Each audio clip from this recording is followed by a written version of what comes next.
Welcome to the groundbreaking ceremony for the LOUBIERE to Bagatelle Road and the Bridge Rehabilitation Project. We are broadcasting live from the Geneva playing field in Grand Bay. Thank you so much for joining us. And today we are talking about the start of a major road project, the entire roadway stretching from LOUBIERE to Grand Bay in the first phase.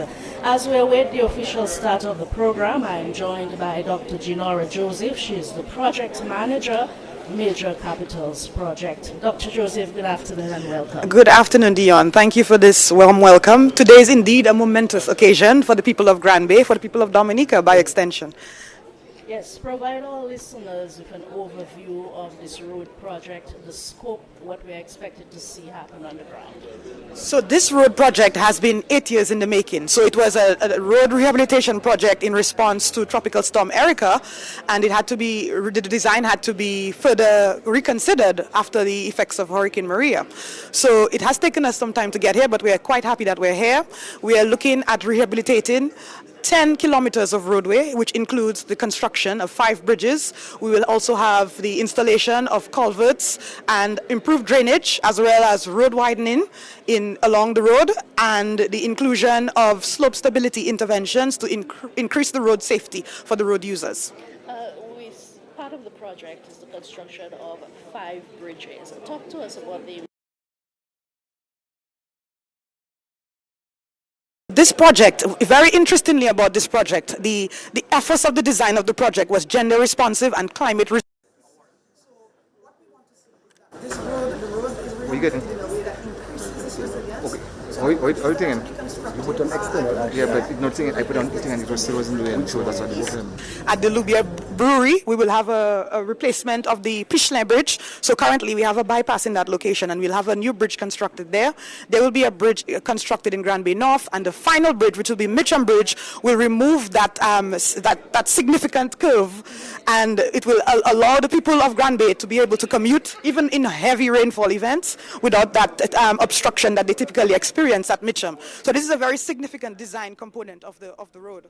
In addition to this component of the project, you told me earlier this week that there are 3 additional projects. Tell our listeners, viewers about that. So the road, which is a civil works component of the overall project, is just one component of the project. So we have another 3 components.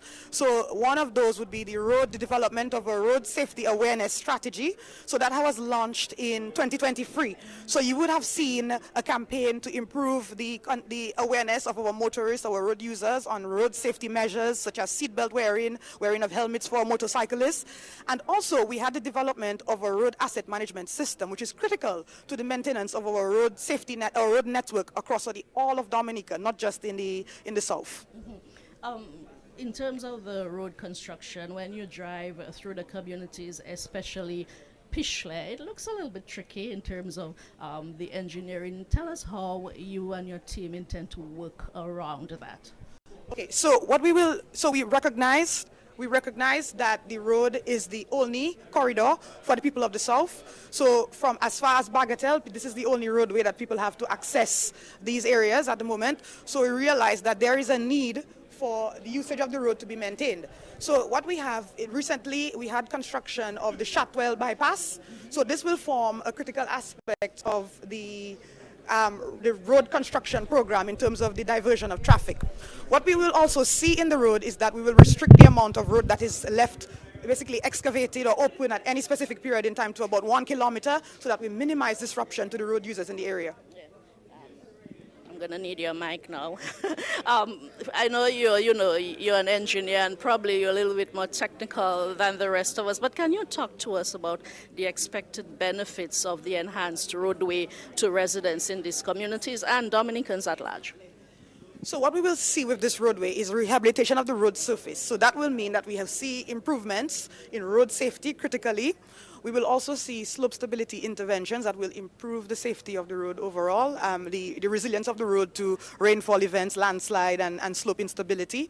We will also see that because we have some areas where we have realignment of the roadway, and that will improve the journey time for communities of the south. So overall, the road users will have a better experience. And what I must say is that we have had aspects of inclusivity included in this road. So in the communities, we will see sidewalks, and those sidewalks will be capable of having ramps for people with disabilities to be able to access the sidewalk. So a lot of things have been considered in the design of the road, and we look forward to its implementation.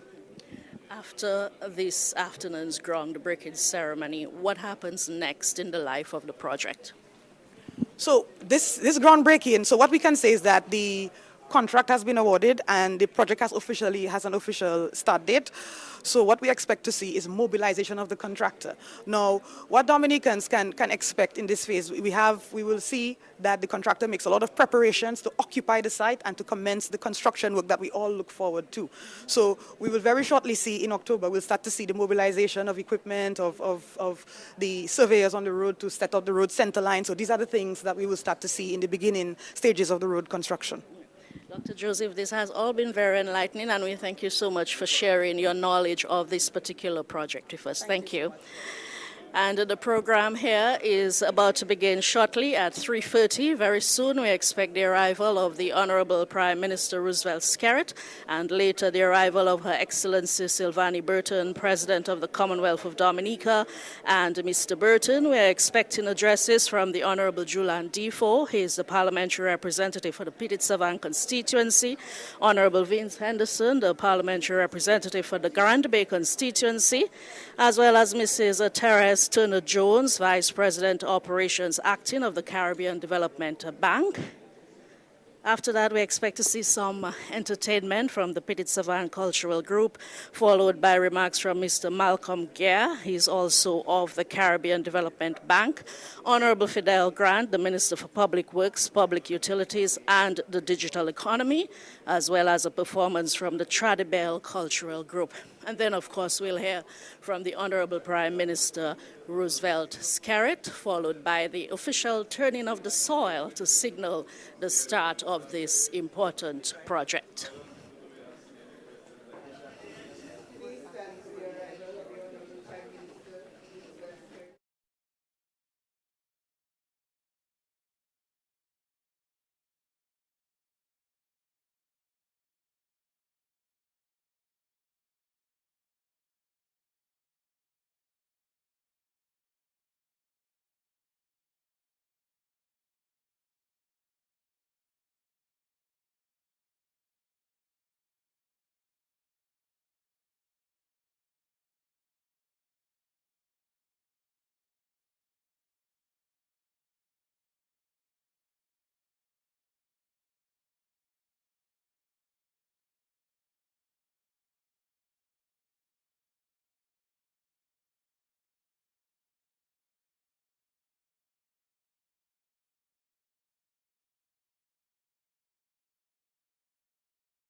Isle of beauty, isle of splendor, isle too also sweet and fair.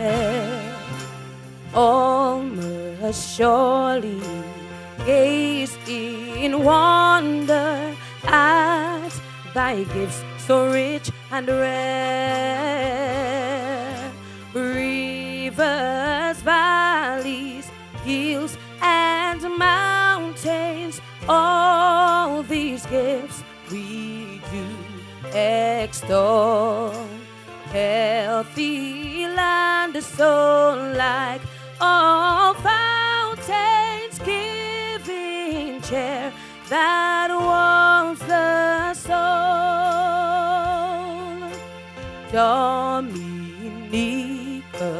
God has blessed thee with a clime benign and bright, pastures green and floors of beauty, filling all with pure delight, and a people strong and healthy, full of godly reverence fair. May we ever seek to praise thee for these gifts so rich and rare. Come ye forward, sons and daughters of this gem beyond compare. Strive for honor, sons and daughters, do the right, be firm, be fair. Toil with hearts and hands and voices, we must prosper.